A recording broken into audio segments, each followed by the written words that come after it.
આપણી સાથે વરિષ્ઠ પત્રકાર જગદીશભાઈ મહેતા જોડાયા છે. સર, કોકરોચ જનતા પાર્ટી કે જે છેલ્લા થોડા સમયથી ચર્ચામાં છે, સોશિયલ મીડિયા પર ઘેલું લાગ્યું છે લોકોને, સર આ એક મુદ્દાને લઈને એક પ્રકારની પોસ્ટ છે તે વાયરલ થઈ રહી છે કે આ ઓર્ગેનિક નથી, આ સ્વયંભૂ નથી, પણ એક ભારત વિરુદ્ધ ઘડાયેલું એક ષડયંત્ર છે. સર, આ મુદ્દે શું કહેશો? સાથે સાથે સર, એક બીજી વાત એ પણ સામે આવી રહી છે કે આ કોકરોચ જનતા પાર્ટી છે તેના જે ફોલોવર્સ છે એમાં 49% જેટલા ફોલોવર્સ છે તે ભારતના પાડોશી દેશ પાકિસ્તાનથી હોવાની વાત પણ સામે આવી રહી છે. શું કહેશો સર? જુઓ બેન, એ આમાં તથ્ય શું છે એ આપણને જાણતા નથી, પણ સોશિયલ મીડિયાની વાત છે એટલે સોશિયલ મીડિયામાં જે અત્યારે ચાલી રહ્યું છે એને આપણે ટાંકીને વાત કરવી પડે. એમાં તમે કીધું સાચું છે કે ભાઈ આ કન્ટ્રી એમાં છે ને દરેક દેશ વાઇઝ કોકરોચ જનતા પાર્ટીના ઇન્સ્ટાગ્રામમાં કેટલા ફોલોઅર્સ છે એનું એમાં સમરી આપવામાં આવી છે. એમાં ટોપમાં છે 49% પાકિસ્તાન, પછી અમેરિકા 14%, પછી બાંગ્લાદેશ 14%, ભારતમાં કેવળ 9% છે, પછી યુકે માં 3%, ઓસ્ટ્રેલિયામાં 3%, સાઉદી અરેબિયામાં 3% વગેરે વગેરે. તો ઈ કોષ્ટક કોણે ક્યાંથી શું બનાવ્યું એ આપણને ખબર નથી, પણ સોશિયલ મીડિયામાં એ ચાલે છે એમાં હકીકત છે ને એ જોતા આમાં 49% જે છે પાકિસ્તાન જો હોય સાચું, તો એમાં પાકિસ્તાન અથવા પાકિસ્તાન તરફી માનસિકતા ધરાવનારા લોકોને રસ વધુ હોય એવું લાગે. પણ એ વાતમાં થોડીક તથ્ય બીજી વાત કહું તમને. આખો મુદ્દો તો chief justice of India Suryakant ભાઈની એક ટિપ્પણીથી શરૂ થયો. તો ખરા અર્થમાં જો લોકોને લાગી આવ્યું હોય તો એને ચીફ જસ્ટિસ ઓફ ઇન્ડિયા વિરુદ્ધમાં આ બધું ઝુંબેશ ચલાવવી જોઈએ ને. એ ભાજપ કે સરકાર વિરુદ્ધ કઈ રીતે થઈ જાય? એટલે ન્યાજ મનસા જે છે એ ખુલ્લી પડી જાય કે તમારે CJI બોલે કે કોઈ પણ બોલે, તમારે ઓળિયો ઘોડિયો ભાજપ કે સરકાર ઉપર જ નાખવો છે. એ આમાંથી મનસાથી સાબિત થઈ જાય. અને એમાંય પાછું જે ભાઈ અભિજીત દીપકે છે એ તો આમ આદમી પાર્ટીના સદસ્ય હતા, એ જગજાહેર વાતો છે. એટલે આમ આદમી પાર્ટી હોય તો ઓબ્વિયસલી એને તો દુનિયાની કોઈ પણ સમસ્યા હોય એના મૂળમાં ભાજપ જ જવાબદાર લાગે.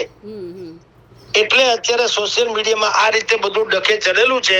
અને તમે એનું જે ટાઈમિંગ પણ જુઓ તો એ સમજી શકાય એવી વાત છે કે સૌથી પહેલા તો નીટ નું પેપર મેં ગઈકાલે તમને તમારી ચેનલ ઉપર ચર્ચા કરીમાં કીધેલું કે નીટ નું પેપર જ્યારથી લીક થયું બરાબર એ જ વખતે આમ આદમી પાર્ટીના જો 3 મે ત્યારે આ પેપર લીક થયું. 3 તારીખે 13મી તારીખે અરવિંદ કેજરીવાલે પ્રેસ કોન્ફરન્સ કરીને કીધું કે જે બાંગ્લાદેશ અને નેપાળમાં થયું એમ જેનજી ઈ જે આખો વર્ગ છે એ ભારતમાં પણ આવું જેનજી આંદોલન કરવું જોઈએ, કારણ કે એના સપના રોળાઈ ગયા વગેરે વગેરે. તો જેનજી નો ઉપયોગ અરવિંદ કેજરીવાલે પ્રેસ કોન્ફરન્સમાં 13મી તારીખે કર્યો. અને બરાબર એ જ વાતાવરણમાં આખા દેશમાં 23 લાખ છાત્રોના અત્યારે સપના રોળાઈ ગયા હતા એવી વાત હાલતી હતી. એ જ સમયે કુદરતને કરું ને 15મી તારીખે મુખ્ય ન્યાયમૂર્તિ જે છે એને એક જગ્યાએ કોકરોચ શબ્દ બોલી ગયા. હવે કોકરોચ શબ્દ બોલ્યા હતા કોના? ફરજી એટલે કે બોગસ ડિગ્રી લઈ અને વકીલ, મીડિયા, સોશિયલ મીડિયા કે આર્ટી એક્ટિવિસ્ટ ઈ બની જનારા ઉપર એને કોકરોચ કીધેલું કે આવા બોગસ ડિગ્રીધારી, સાચા નહીં, ખાલી બેરોજગાર છે એ નહીં, બેરોજગાર ઉપર નહીં, પણ જે ખોટી ડિગ્રી લઈને આમાં ઘૂસી ગયા ઈ લોકો કોકરોચની જેમ હુમલા કર્યા કરે આવું ઈ બોલ્યા. પરંતુ જે 15મી તારીખે બોલ્યા એટલે 18મી તારીખે સીધું અને 16મી તારીખે બીજા જ દિવસે ઇન્સ્ટાગ્રામ ઉપર કોકરોચ જનતા પાર્ટીનું એક આખું નેટવર્ક એકાઉન્ટ ઉભું થઈ ગયું. તો આજે ટાઈમલાઈન જે છે એ શંકા પેરે એવી તો 100% છે કે આ લોકો મોકાઈ ગયા. આપણે ગઈકાલે મેં આપણે વાત કરી હતી કે ચા તળાનો અને ઘા નળાનો, એના જેવું આણે કર્યું. એટલે આ બધી વાતો જે છે એ એકબીજાને બંધ બેસતી આવે એટલે અત્યારે ભારતીય જનતા પાર્ટીના જેટલા પણ સનિષ્ઠ એના કાર્યકરો છે એ કાર્યકરોના સ્ટેટસ ઉપર એક આખું પોસ્ટર જે છે વાયરલ થઈ રહ્યું છે, મેં પણ જોયું છે. અને એમાં તમે કીધું તેમ 49% છે એ પાકિસ્તાનના જે એના ફોલોઅર્સ છે, કોકરોચ જનતા પાર્ટીના જે ઇન્સ્ટાગ્રામ ઉપર ફોલોઅર્સ છે એમાં 49% પાકિસ્તાની એવું એમાં લખ્યું છે. સાચું ખોટું રાજા રામ જાણે. પણ જો આ બધી વાત હોય તો પણ એક વાત તો કે પાકિસ્તાનના હોય કે ન હોય જવા દઈએ. મૂળ જે વાત છે એ કે એક સુપ્રીમ કોર્ટના જજે કઈક ટિપ્પણી કરી, તમને એની સામે વાંધો હોય તો એનો સરકારને ક્યાં ન્યાયતંત્ર તો સ્વાયત્ત છે. તમે સીજીઆઈ ની સામે કરો તો સમજી શકાય એમ છે કે તમારો આક્રોશ છે વાજિબ છે. પણ સીજીઆઈ એ બોલ્યા એ નરેન્દ્ર મોદીની સરકાર કે ભાજપ કે કેન્દ્ર સરકાર કે ઈ ક્યાં આવે આમાં, સમજી લ્યો. એટલે એનો અર્થ એમ છે કે તમારે કોઈ પણ ભોગે વાંક જ કાઢવો તો અથવા તો ચડી બેસવું તો આપણી ભાષામાં એવી રીતે તમે ભારતીય જનતા પાર્ટીની કે કેન્દ્રની સરકારની ઉપર આમ માટલા ધોવા તૈયાર થયા અને એને કહેવાય અરાજકતા પ્રસરાવવાનું કાવતરું. જેનું ભારતીય જનતા પાર્ટી એમ માને છે કે આ આખા દેશમાં જેનજીના ઉશ્કેરી અને અરાજકતા પ્રસરાવવાનું પાકિસ્તાન સમર્પિત લોકોનું કાવતરું છે. અને તમારી જાણ ખાતર પાકિસ્તાનમાં આમે તમને કહું, કોંગ્રેસ અને આમ આદમી પાર્ટી ખાસ કરીને અરવિંદ કેજરીવાલ અને રાહુલ ગાંધી એના બહુ ચાહકો છે. જ્યારે તમે જાણો આપણે સર્જિકલ સ્ટ્રાઇક કરી ત્યારે અરવિંદ કેજરીવાલ અને રાહુલ ગાંધી સહિતના લોકોએ કીધેલું કે આ કરી છે અમને કેમ ખબર, જંગલ મેં મોર નાચા કિસને દેખા, અમને પુરાવા આપો. તો પાકિસ્તાનમાં એની બહુ સરાહના થઈ હતી કે બોલો એ દોનો બંદે હે બહુત અચ્છી બાત કરે વગેરે વગેરે. તો જ્યારે આપણા જ દેશનું ખાઈને આપણા દેશમાં જીવનારા લોકો જ્યારે આવી રીતે દુશ્મન દેશની સરાહના મેળવવા માટે અથવા તો એના સપોર્ટથી પણ આઈની સરકારને હચમચાવવાની કોશિશ કરતા હોય તો એ તો ષડયંત્ર જ કહેવાય ઓબ્વિયસલી. મણિશંકર અય્યર થી માંડીને કેટલાય લોકો પાકિસ્તાનમાં જઈને એમ નતું કીધું જો તમારો સહયોગ અમને મળે તો આ નરેન્દ્ર મોદીની જે કટ્ટર હિન્દુવાદી સરકાર છે એને ઉથલાવી નાખી દઈએ. આવું ભૂતકાળમાં થયેલું હતું. એટલે હાવ સીધી વાત છે. આ ગદ્દારીની ચરમસીમા કહી શકાય ને એવું છે કે તમારો આક્રોશ જે હોય અહીંયા રાજનૈતિક આક્રોશ જે છે એ દેશમાં બરોબર છે, પણ આ રીતે તમે આખા દેશને ડખે ચડાવીને તમારી રોટલી શેકવાની તમે જો તમન્ના રાખો તો એ બિલકુલ સાખી લઈ શકાય નહીં. અને હજી તમને કહું, એક ગણતરીમાં જે લોકો અત્યારે આપા થાપી મચાવી રહ્યા છે એ પણ ખોટી છે. માની લ્યો કે 4-5 દિવસમાં એને 1 કરોડ કે 1.5 કરોડ એના સેવકો થઈ ગયા, બે ઘડી માની લ્યો કોકરોચ જનતા પાર્ટીમાં. ઓકે, પણ ભલામણ આ એન્ટાયર ધ વર્લ્ડ છે, આખા વિશ્વમાંથી 1.25 કરોડ છે. 800 કરોડ લોકોમાંથી 1.25 કરોડ એટલે 0.0.0 ફલાણા થાય. આ કઈ 10 કરોડ માંથી 1 કરોડ થઈ ગયા હોય ને તો કહેવાય કે હાહાકાર છે. દેશમાં ભારતની પણ 140 કરોડ ની આબાદી છે અને એમાં 80% લોકો ઇન્ટરનેટ મોબાઈલ વાપરે છે. તો એમાં 140 માંથી તમે 1.25 કરોડ બાદ કરો તો વધે કેટલા વધે ને ટકાવારી જુઓ તો શું થાય. અને અમસ્તા આમ આદમી પાર્ટી, સપા, તૃણમૂલ કોંગ્રેસ આ બધાય તમે વિરોધના લોકો જે પક્ષો એના કમસે કમ 1.25 કરોડ લોકો તો હોય કે નહીં હોય તો એથી વધારે. તો એમાં ફાટી પડવાની કઈ જરૂર નથી એમ કઉ છું કે આટલા લોકો એમાં થઈ ગયા. ભાઈ વિરોધ નામની વાત છે. તમે જો કપડા પહેરીને આપણે નીકળીએ તો આપણને જોનારા ઓછા, તમે બીજી રીતે વાંકાતરા થઈને નીકળો તો જોનારા વધુ. એટલે જોણું છે એક જાતનું આ તો. એટલે લોકો એમાં વ્યંગાત્મક હતું, લોકોને થોડું ગમ્યું એટલે એ લોકો એમાં જોઈન્ટ થયા. એથી કરીને આ તો સરકારે બેન મૂક્યું છે ને આમ નથી, એ કઈ કરવાની જરૂર નથી. આમ કઈ ક્રાંતિ ના, ક્રાંતિ માટે ભગતસિંહો થવું પડે, ક્રાંતિ માટે ગ્રાસરૂટ લેવલ ઉપર આવવું પડે. સોશિયલ મીડિયામાં એર કન્ડિશન ઓફિસમાં બેઠા ખાલી ક્લિક કરી દેવાથી ક્રાંતિ નથી થતા. એટલે સરકારે એમ તો ડરવાની બી જરૂર નથી, એને અવગણવું જોઈએ. આમાં એ કર્યા કરે નથી શું થઈ જાય. જો એવું બધું હોત તો અત્યારે વિપક્ષો જીતી ન જાય. જો આટલો જ આક્રોશ સરકારની સામે હોય તો ચૂંટણી ક્યાં નથી થઈ મને કયો. 5 રાજ્યોમાં હમણાં થઈ, સ્થાનિક સ્વરાજ્યની હમણાં ગુજરાતમાં થઈ તો એના ડિપોઝિટ ન રહી કોઈની. બોલો, ધરતી ઉપરની વાત જુદી છે અને આ બધું કોસ્મેટિક વાત જુદી છે. મેકઅપ કરો તો રૂપાળા લાગો, મેકઅપ કાઢો તો ખબર પડે તમારી અંતર કેવી તમારી ઓલી છે ઈ. એટલે સવાલ તમને કહું છું કે સરકારે બી આ બેન મૂક્યું ને ફલાણું કર્યું ને એ બધું કરવાની આમ કાંઈ જરૂર નથી. આવું તો હાલ્યા કરે દુનિયાભરમાં.